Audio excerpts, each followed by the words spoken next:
You are listening to episode 254 of Game Deflators Podcast. My name's John, and I'm joined by Brian. Hey, everybody, here at the Game Deflators Podcast, we like to talk about games we've recently picked up, games we're currently playing, and we creep quietly into Spooky Month in this week's Inflation Deflation Challenge.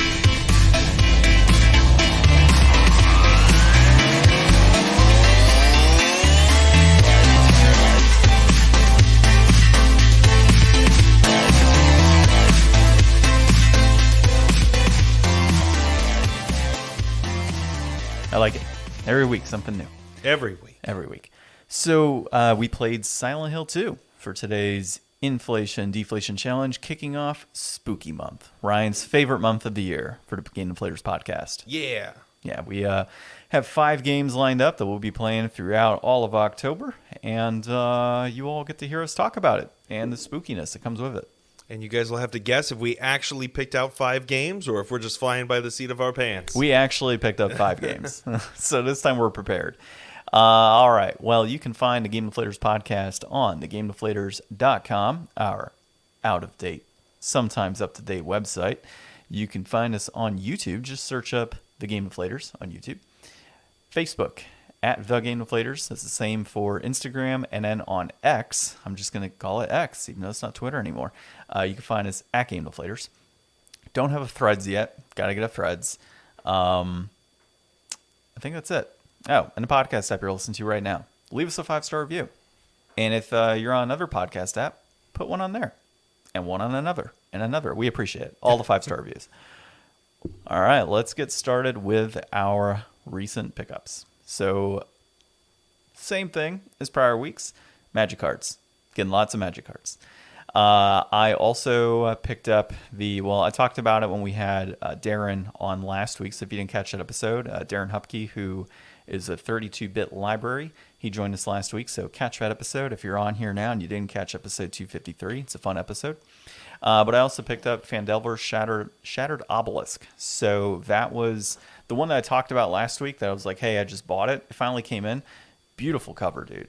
Like it's got... So the covers that Wizards was doing for a while were kind of like this matte finish or satin finish that was on there. This is more of like the old high gloss finish, but it's just like this crazy cool design with like green skulls kind of going all over the place. It's really cool looking. So I'm pretty impressed. It kind of reminds me of like Swamp Thing, actually. So I really like the cover, and I'm going to dive into that. It's a continuation and a remake, actually, of the 5e starter campaign that we ran with you a long time ago, where we went into the city of, I think it's Phandalin, technically, is the city. Lost Mines of Phandelver? Yeah, well, it's Phandelver, yeah. So whatever we did with you, where we got to level 5, this is a continuation that gets to group up to, I think, level 15. Cool. But you can continue, you can play that campaign over in a remastered type of setting, I guess, and then it continues on into the remaining portion of it. Intriguing. So, yeah, definitely might be worth playing at some point. And as far as what I am playing, my wife and I think I brought it up last week, but if not, we're playing Last of Us. We had played it for a while, and then we finally just figured out a way to carve out some more time to play some games together. And we are currently in Jackson, which is where you have Tommy and Ellie runs away, and you have to go find Ellie on horses, and we're in that whole scene right now. So honestly, we're probably about, I think it's like 80% through the game. It's pretty far. There's only a few more chapters to go in that game, and we'll have it beat and then move on to the next thing. I'm also playing MTG Arena still, so practicing as much as I can on arenas. Really just getting used to the new meta and things that are in there. It's actually pretty cool. All the wilds, or not wilds, all of the, it's Wilds of Eldraine. All the Wilds of Eldraine stuff that's been released has like completely revamped the meta in totally different directions, which is fantastic.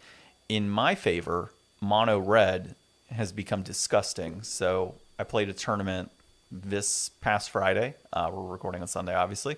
And I got first place in the tournament with my mono red. So It's quite nice. Got my store credit, and then I also picked up the promo that they give us. They have like promo cards that they kind of lay out, and we get to pick one promo. I ended up getting a Cityscape Leveler, which is like a $20 promo card. Nice. So not too bad. And then I'm still playing White Knight Chronicles. I got through, it was like this chasm with like this giant worm type creature. So I got past the chasm, the first part.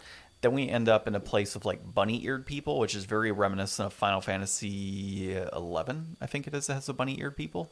Yeah, 12 has them. 12 does as well. But I think it started in 11, I want to say. Could be. Yeah, so either it's very reminiscent of that, and I think it's like Bacchia or something, and it's actually kind of a funny scene. So when you're in the chasm, you actually like rescue one of the bunny-eared characters, and he runs off, does this whole thing. You continue on through this chasm, and then you get captured by the people of, I think it's Bacchia is how you pronounce it, and they're just like, all right, the punishment is death. You're just like, what the hell? Like, what's going on? And they put everybody on stakes, and they're like, all right, you see this giant thing, they roll in like this giant ball, and they're like, is that what we think it is? And they're like, yeah, that's a bomb. And he's like, all right, off in the distance, we're doing a test demolition. And he's like, 5, 4, and then it blows up. On that point, he's like, starts screaming like, I didn't get down to 1, it ruined it, and all this other crazy stuff. And as they're about to kill you, the other bunny character comes out. He's like, no, they helped save me, blah, blah, blah, blah. And all of these characters of the bunny people are like, oh, we thought you were dead. Like, they just had, like, no hope for this little bunny character. And so, so that all concludes there. And then I ended up going into, now it's the second part of a chasm. So there's, like, east and west. And once I finish with that, I'm like, maybe 4 or 5 chapters, I'm done, or 4 or 5 areas, and then I'm finished with the game. So I'm close to finishing both that and Last of Us. I don't know what I'll play next, but I don't think it'll be an RPG. It'll probably be something. Mario comes out. That's what I was thinking, actually. Yeah, I might pick up Mario Wonder since it is going to be a day one for me, and I might play Mario Wonder instead. That'd be a good one for my wife and I to, after Last of Us, pick that up and play, and I think we'll have a good time with that one. Yeah, nice. So, yeah. I look forward to seeing it. Is it towards the end of the month? October 20th. Okay, yeah. So, a few more visits down the road. Yep. For me, not a whole lot going on this week. I did manage to squeeze in, like, I don't know, another 2 or 3 hours of Starfield throughout the week. And still just not really grabbing me. I tried to go in and do some more ship stuff, and I mean, I just didn't really have the money to do a whole lot with it right now. I tried doing some missions and going down the Freestar Ranger path, and I don't know, I've done a couple of missions. They're like multi-layered where you have to go to more different places, but I went to another one of the major settlements, which is Neon. Mm-hmm. I mean, I obviously didn't explore the whole city or anything, but like, in comparison to the other like major city that I've been to, I know that this is supposed to be another one, and it's just like vastly more disappointing and limiting in ways that I don't know. You're kind of on like a big oil rig, so it feels all like internal, and I mean, you can see the waves and stuff. It's kind of cool. It kind of has like a, what is it, Camino from Star Wars, where it's like all oceany and crazy. And it's like, it feels like that outside, but it's just, might as well be a big vault for, all the difference you get out of it. It's not like really a big open city like New Atlantis comes off as. So, I don't know. I'll go back and explore around a little bit more, but I don't know how much legs I'm going to have with Starfield, honestly. I really do need to finish the podcast games, but I don't really know what I'll be looking at next after that, because it probably won't be really coming back and investing tons and tons of time into Starfield. I mean, Cyberpunk looks pretty good, and now that they've got all the patches and stuff out, that could be something fun to finally jump into for the first time, but I don't know. I'll try to maybe leave Starfield alone and stop trying to force my way through it, because I just figure that if I drop it, it's going to be a long time before I come back to it. But maybe that's what it needs. It'll always be available on Game Pass. Well, always. Well, it'll be available on Game Pass for quite some time, giving me an opportunity to come back to it. Yeah. Yep, that's how it is with digital games. You never know when they're just going to be like, yeah, we're going to get rid of this now, and physical copies, go buy them. Mm-hmm. It's just how it is. Cool. Well, I look forward to you beating the darkness. Me too. Yeah. Yeah, we might have. I mean, there was no 100-degree days this week, but we might There's have always one. like one more week that pops up that winds up being really hot. Yeah, but I got to figure out punishment for not finishing it. Okay. Yeah, we'll have to figure it out. All right, well, let's go into our discussion topic, which is Jim Ryan retiring and Hideki Kamiya, leaving Platinum Games. So some big names retiring, and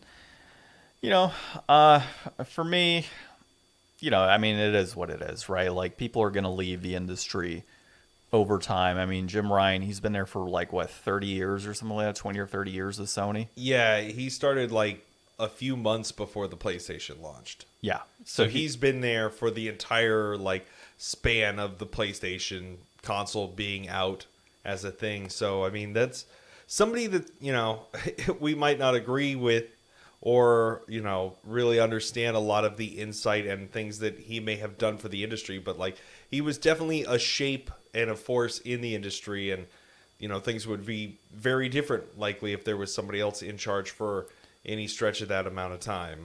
Yeah, I mean, I totally agree. I mean, he definitely has shaped the industry, and it's going to be interesting not having him at the helm there. But at the same time, change is good, right? He's been there since literally the 90s. Yeah. And so getting somebody in there to, with new ideas for Sony and, maybe some new forward thinking as far as acquisitions and things that they want to look forward towards, I think it's good. I think Sony needs that. And yeah, I think it's a positive outlook for the future. Yeah. Could go bad, but, I doubt it. Well, it's publicly run company.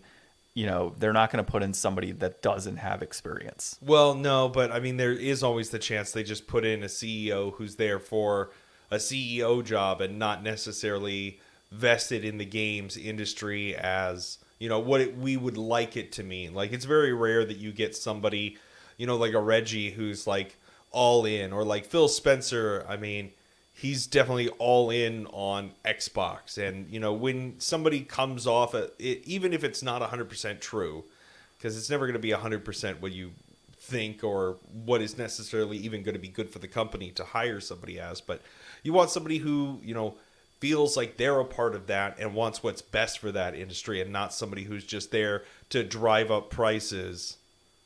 Well, considering that, I don't think Sony will pull somebody from outside of a gaming industry. However, sometimes that is good to pull somebody from outside because they can provide a different perspective in that leadership. But as far Bobby as Kotick. yeah, right, like a phoenix rising from the ashes. No, I mean, I could see it'd be interesting if Reggie came in. Yeah, but think about that. If they're like, Reggie, we're gonna make you CEO. That'd be pretty interesting to see some I don't even know where he's at these days. I don't know. He was at GameStop for a while, and then he was doing his own thing. I don't know. He's going on the world tour. But Reggie'd be interesting if somebody like him came in, or I could see a major publisher. I'm not saying EA, but Take-Two and other companies, somebody coming in from that realm. But yeah, I mean, we'll see long term. The other guy here is Hideki Kamiya, right? And he was the creator of Bayonetta. Yeah, he's done a bunch of stuff. I mean, he's going to keep going on. This feels more like a switch like Kojima did. Yeah. Just kind of getting out from being under somebody else's thumb and going off to do your own thing. And he'll probably sell that for, a few, however much. I don't know how much you would sell for, but probably make a tidy profit whenever he is ready to move on and do something. It's interesting that both of these were coming out at the same time. And I know, people leave the industry all the time and stuff, but some of the big creators that we all know and have been following for a long time, I mean, some of those careers are definitely getting on. And, I feel like a lot of game creators probably have the drive to do game creation for a long time. And as that industry continues to age and we see how new technologies get developed, how that will change the industry. Because, if people could just make an AI game by themselves, it'll probably free up a lot of people to make games and stuff. But, just as the industry changes, new people come in and we'll start to see some of these big shoes being filled by new people, and other people go on to either leave entirely or do their own independent thing. So it is interesting to see a lot of these big changes coming up. Yeah, I mean, and this is like, it feels like a first wave in a sense, right? Like, you don't really hear about it too much publicly, but as you're right, like, as a lot of these developers that have been in the industry for years, they're either going to move on or they're going to do their own thing, whatever it may be. It kind of reminds me of like Miyazaki in a way, right? Like, the guy is retired like 5-10 times already, but he keeps coming back to do his last film. I could see that being a thing with a lot of these older developers, and like your Hideo Kojima is like coming in and saying, "Oh yeah, it's my last game," like 5-10 times, right? But it does take a lot longer nowadays to make a game than it does an animated film, obviously. All right. We had heard speculation about like Todd Howard, like he's probably got like one more Fallout that he'll do. But I mean, will that be definitely after Elder Scrolls 6 and Starfield 2, and like how many things are going to come out before then? Well, so that's a good point. It's like when folks like that leave the industry and the legacy they left behind, right? So you have Fallout, you've got Starfield now, you've got all of these games that Activision Blizzard has created over the years with him, at the helm of that. When he goes, Bethesda, yeah. When he goes, what happens in terms of quality of those games, right? Does that go down? Because like we saw with Metal Gear Solid, the quality of those games shot down dramatically once Kojima left, and now they're like, oh, we're going to remake number 3. There's a reason that type of stuff is getting remade, because it was quality games. The newest stuff that's come out has not been as good. So I could see games like that, like Fallout down the road, not being as good, because somebody like Todd Howard is no longer there. And the same thing for maybe another Starfield down the road or other video games that Bethesda has released. So, yeah, it'll be interesting to see. But I definitely want to see what Kamiya makes moving down the road, and exciting times overall. So, diving into articles this week, PlayStation Portal. We all kind of laughed at it, but pre-orders have reportedly been sold out in Japan across all retailers. And this is David Carrickle. I can't read. Dude, I cannot, I need new glasses, I think. At PlayStation Universe, for people listening, I've got, the screen blown up. And I can see, the next one and the next one, but, certain things blend. So, yeah, that didn't help. But either way, PlayStation Portal is sold out across multiple retailers in terms of pre-orders. And I'm surprised, to be honest. I mean, that's the thing that the article kind of outlines is we may all be surprised. They may not have made very many. We don't know what kind of numbers this is actually going to turn into. We don't know how well it'll sell over here. In our market, Japan has a very different market. You may not have all the screens and space, so having, a portable option might make more sense. Whereas here you may have, multiple rooms with multiple TVs, and, it's not that big a deal having to share a system at a certain location. But no matter how you look at it, it is something that, they will probably be happy with that result if they sold out of all the pre-orders. They're meeting whatever kind of quota they were expecting. I guess we'll see. Well, part of it too, to your point, right? Depending on the country, Japan, yeah, very big into handheld-based consoles and games or gaming systems. So I could see why this would sell out there. In terms of the U.S. market, to your point, yeah, tons of screens all over the place. And it could very well be that down the road, Sony looks at something like this. Maybe there's an initial wave in the U.S. that either sells or it doesn't. And maybe we see that it doesn't sell very well. It gets discounted, but it sells like gangbusters in Japan. And we start seeing things like this become, country exclusive. I mean, I know they've done things like that in the past for certain older systems where certain items just don't release in the U.S. because they don't think that market is going to utilize it. And this probably is going to be a very similar situation, right? If they don't see that pre-orders are doing too well right now in the U.S., then yeah, they may just be like, hey, limited release in the U.S. and we'll scrap it, or we'll kind of put more demand, like we've done with the PlayStation 5 and 4 in the past, of like, a few here and there at a time to create that demand and actually get people interested in purchasing the product. I could see that happening as well. But overall, this isn't something that I'm going to buy. If I do, it's going to be at a discounted rate. I don't really have a need for it necessarily. So yeah, that's where I stand with it. Yeah, not something that I would be purchasing at any point in time, I don't believe either. We'll see if people can somehow hack it and do things with it. If they could do that, then it'll be very interesting and kind of a whole different game. I mean, nobody was really interested in the PlayStation TV, but it's something that's, worth a lot of money now. Like, there was a time where those were like bargain bin.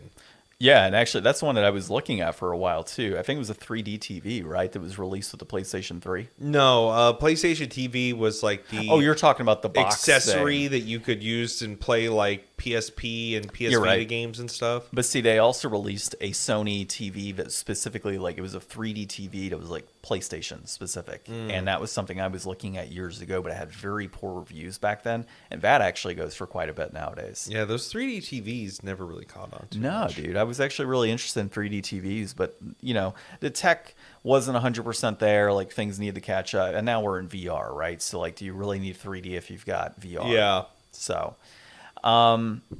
So as far as the next thing that's about Sony, all of their systems apparently were hacked by a new ransomware group. And this is Levi Winslow at Kotaku. So I don't know if you have the name of the group up hand. I think it's like ransomware. Ransom.vc, yeah, I believe is what it is. So basically, they're considered, from what I was reading, they're like a ransomware for hire type of deal. So they do several things. One of them is they stay within the law in certain instances where they actually get hired out to hack systems of different companies and then pull whatever information they can at a fee, right? So that's what they do. And then they also have this illegal black market type deal going on too. So apparently they hacked Sony, and it's like 3.12 gigabytes of data from Sony with 6,000 different files. I sent you in our Discord, if you go to it, there's a list of what was actually put up. But basically, I forget the name of the actual person. It'll be in what I shared with you. So if you want to read Major that. Nelson also called ransomed VCs scammers who are just trying to scam you and chase influence. They then leaked for free a sample of the data via 2.4 gig compressed file containing 3.14 gig of Sony data. Claimed stolen data contained, among other things, a lot of credentials for online systems, Sonar Cube, Creators Cloud, Sony certificates, a device emulator for generating licenses, CASOP security, and incident response policies. So that's apparently what was released. How pertinent that is to Sony right now, who knows? I mean, they may have already said, oh, we were hacked. We're going to investigate. We know what you hacked and what you took based on whatever security protocol we have internally. So here's what we're going to do, right? Like, so I don't think Sony really gives a damn, to be honest. Like, this organization or this hacking group pretty much said, hey, Sony, we want whatever amount of money via ransomware. And then they came around and said, well, it's now for sale because we know Sony's not going to pay. But if it doesn't get, if nobody purchases it by the 28th, we're going to release it for free. It got released for free. Like, nobody gives a shit. Like, there's nothing pertinent here. But I think the key thing to recognize is that Sony, again, got hacked. So that just shows issues within their own securities. Yeah, definitely. I mean, it's not a good thing to have your name touted around in an insecure, kind of environment. It could have led to a lot bigger things. I mean, who knows? We probably still won't know really for a while exactly what the ramifications are or what exactly was released in this. But, maybe we'll get some cool snippets. I mean, that Xbox release recently was like one of the biggest leaks in gaming in years. So, I mean, anything could happen. But yeah, it seems like, at least for now, this is all kind of settled and didn't really turn into much. Yeah, so far, I mean, it's like a few days old. I mean, this type of stuff could, like you said, take a little bit to kind of go through and become an issue for Sony. Or it could just be like old files that weren't fully secured because it didn't really matter to them, right? Like, this wasn't something super high protocol or a huge security risk for the organization. The other thing that is noted is that pretty much everything that was taken was all in Japanese.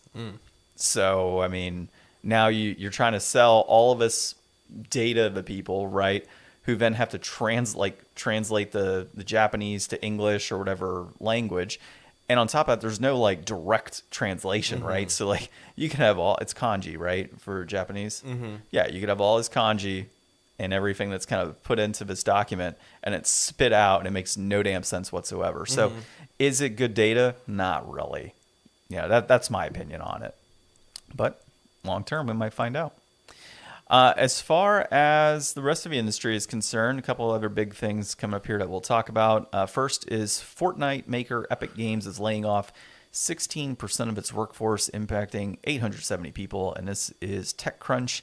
That is it Aisha Malik? Aisha Malik? Aisha Malik. There we go. I believe, yeah. I need to like increase the size here for sure. Yeah. So, and get my new glasses. This is, another unfortunate round of layoffs, trying to save the bottom lines of these companies at the cost of the workforce. And this is huge. I mean, 16%, 870 people, that's like a ton of people. And this is Epic. So they really only have, a handful of games that they're doing. But a lot of that action is Fortnite. And I guess there's a couple other companies that were laid out there too, or some other entities that they own. But, talent's at a premium, and the dip in the market for live services games is, going down pretty steadily.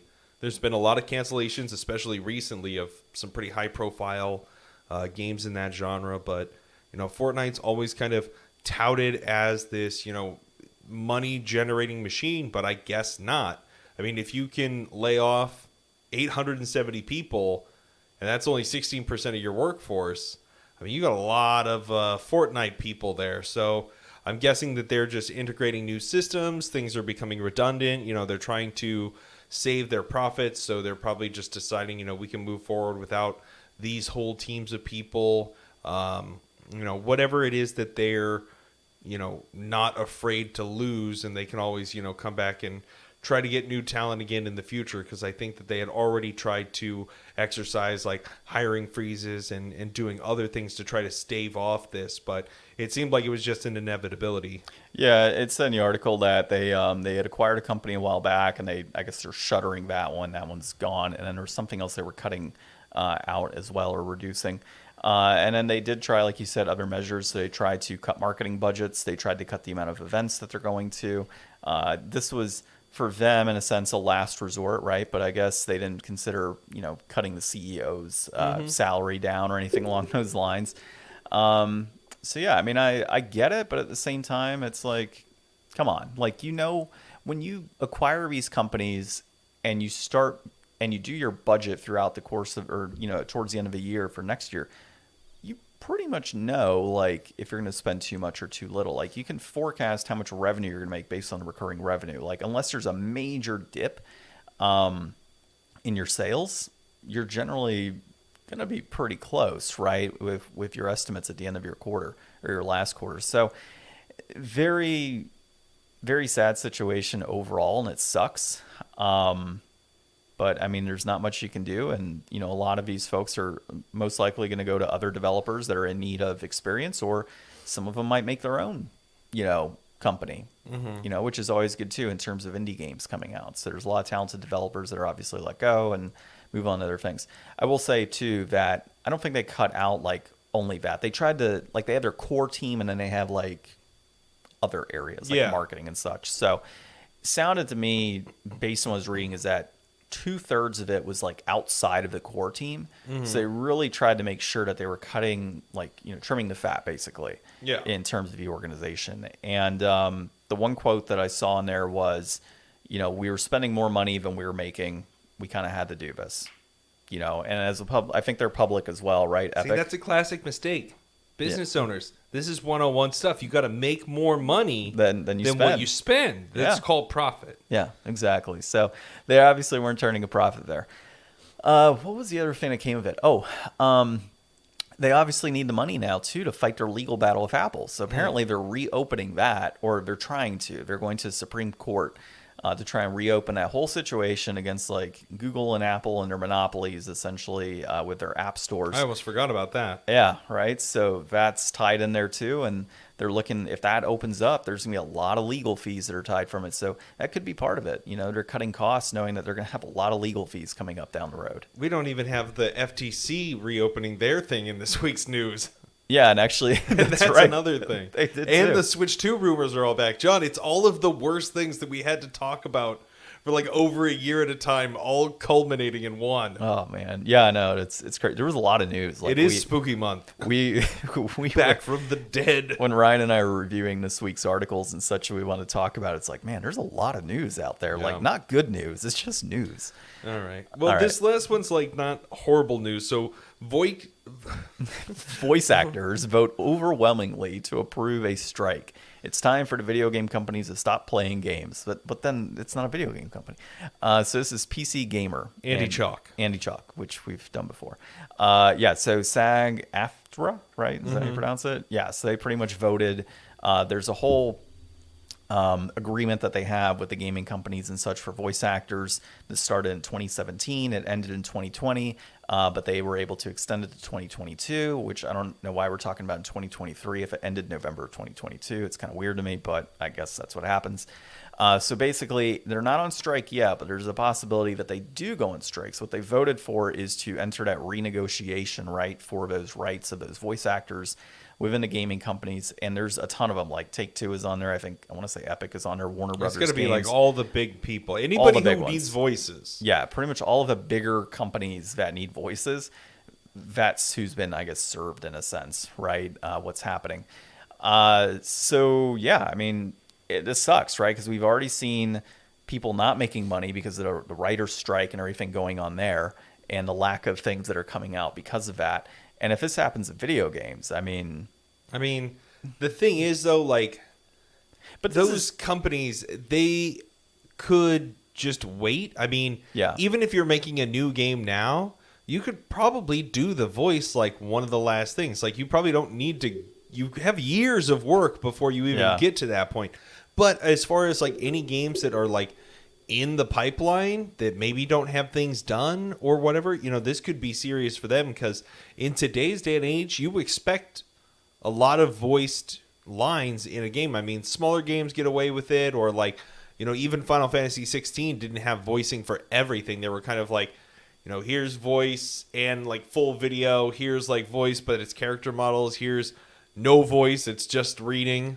Well, what about like actors that are not part of SAG, right? Like, they just say, well, okay, screw it. Like, I'll voice, I mean, anybody could hire scabs, but yeah, like, I mean, that's not if you're doing that, then you're not really negotiating with the actual actors that are on strike. No, you're not, exactly. But like, if there's people out there like, yeah, I'll do it. I'm a voice actor, or I don't have experience, but I want to voice. Like, it does make a vacuum. Yeah. So. But maybe we could get somebody. I mean, you definitely know some people. Maybe we could try to find somebody who can. I reached out to somebody already who I know is a member. I mean, I think everybody that I know is a member of SAG. So I did reach out to one person in particular who I think would be a very good voice on this. We'll see if they reach back out to us. But yeah. But overall, I think to your point, right? These games that are like, hey, we're starting it right now, development. We're talking 3-4 years down the road for some of these bigger like AAA games. So it's not really going to affect the gaming industry as much in the long term, but like in the short term for groups that are needing voices, it could be an issue in regard to that. Nintendo, however, is like laughing to the bank because now we know why they don't have voices, right? Oh, yeah. Yeah, they're just like, we'll just put this tape of Charles Martinet saying, it's a me multiple times, and that's it. Like, so Nintendo's covered. Forward. I mean, Nintendo's also a Japanese company. SAG-AFTRA is like a U.S. thing. True, but they do bring in American voice actors for things on games that are Japanese that require translations for Western release. Localization. Yeah. So localization-wise, we're probably going to get like some French guy with like all of this wrong. Yeah, some French guy with like bad English on there is just going to hop on, and that's going to be your English translation. That'd be interesting. All right. Well, let's dive in. There's John. The look that you just gave me. You're like, there's John spouting shit off on the podcast. All right. The game. The look of disappointment. That's not even one of my worst ones. This was great about it. I'm like, we love the French. Like, that's no big deal. My last name is French. It's okay.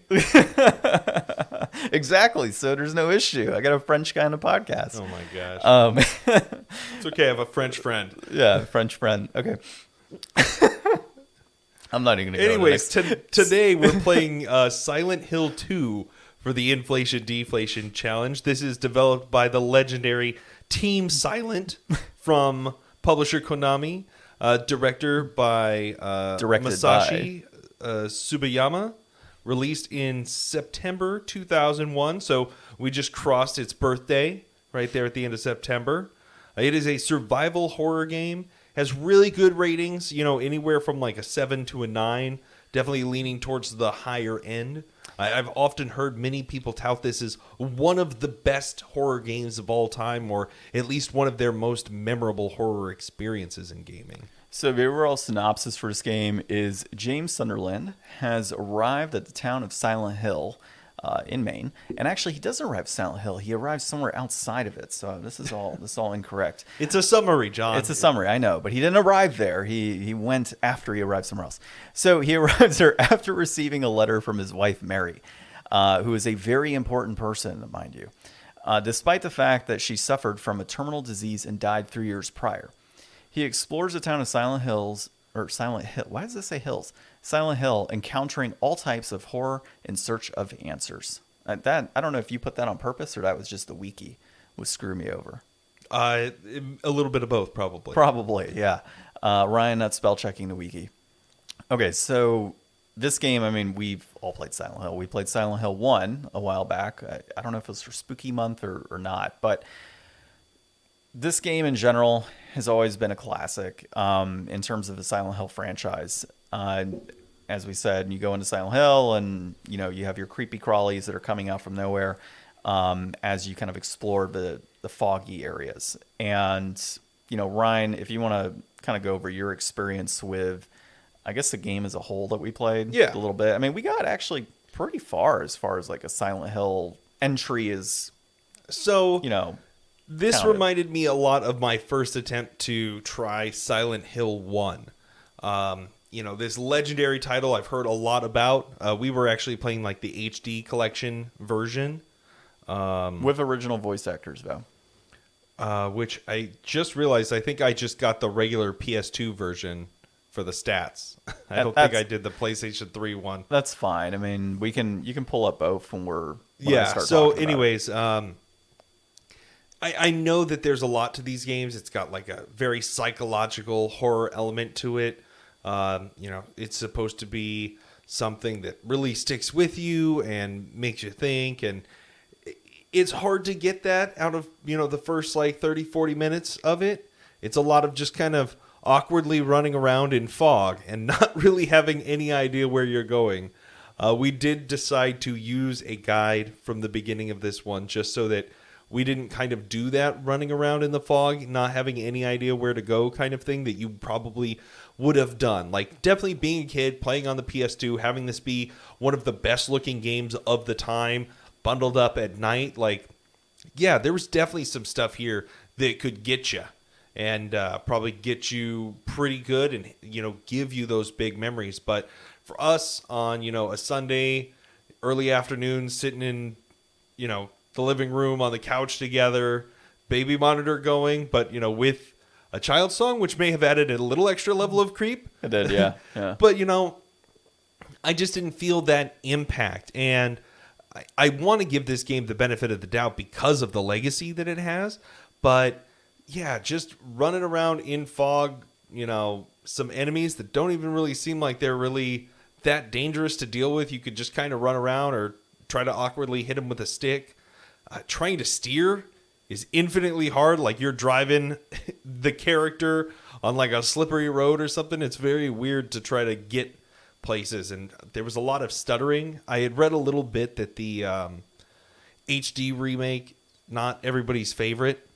So You know, there's a couple different factors here that probably impacted, you know, our playing of it, especially because neither of us really has that nostalgia. Well, I mean, I've played other Silent Hill games. You know, this wouldn't be my first like foray into Silent Hill. But this game in particular, yeah, I hadn't touched this one before, so this was kind of like my first like introduction to it. And you know, I gotta say, like I haven't beat Silent Hill 1, but I've gone through quite a bit of Silent Hill 1. And I would say for me, if I had to say, hey, you know, here's the first, we played like 45 minutes, I think, going through, and we got pretty decently far. But if you were to say, hey, John, here's 45 minutes of Silent Hill 1, here's 45 minutes of Silent Hill 2, putting them both together after you've played that period of time, which one would you want to continue with? I would absolutely want to continue with 1 before I would want to continue with 2.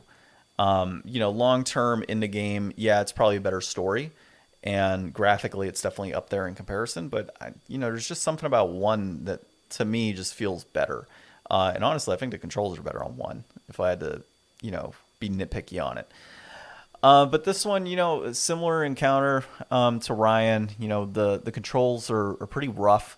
On the HD remake, there is stuttering that happens as you're like kind of progressing through your running and different screens, which I don't know if that's on the PS2 version. It's definitely on the HD remake, and does not make it for a fun gameplay in that respect.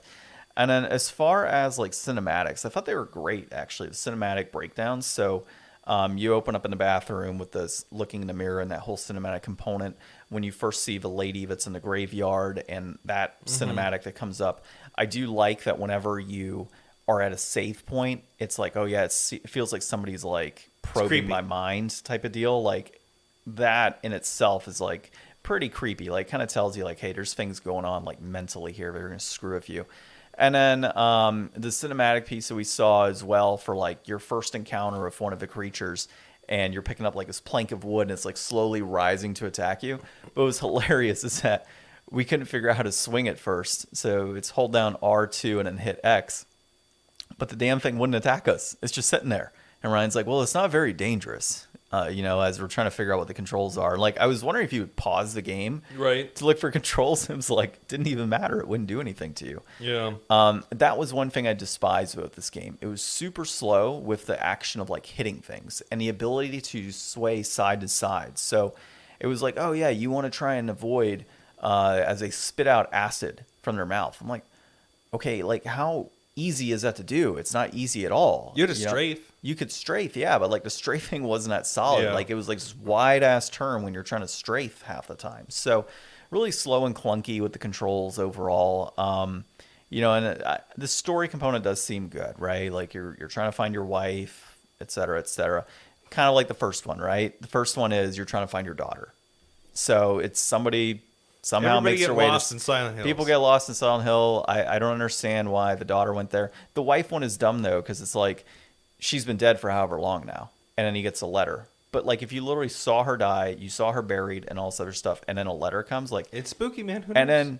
And then you're like this foggy town. You have to play all the way through to find out. And then you get the warning. Yeah, I know. I get it. You got to find out. He probably dies at the end. All right. So brass tacks on this one. I looked it up. All right, cool. We have a... Do you want me to read this version and you read the HD remake one? Yeah, go ahead. Okay, so PS2 version, complete in box is $120, peaked at $135.20 in October of last year. That is trending slightly up. A loose copy on the PS2 right now will run you $83, peaked at $104.70 in April of this year. That's trending down. And then we've got the digital console, $29.99 on the Xbox 360, which is the HD collection. Which is what we played, except we played the PS3 version. So yeah.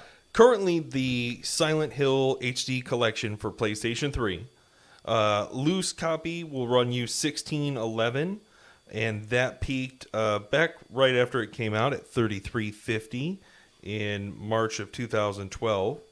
And then the complete inbox currently is $18.01, and that peaked at $29.98 back in April 2013. So this is definitely a lot cheaper than buying the original. I don't know exactly what the differences are or why people might prefer the PlayStation 2 version. Like maybe it would, just wasn't the best remake or HD up version. I mean, The graphics and everything look just fine in it.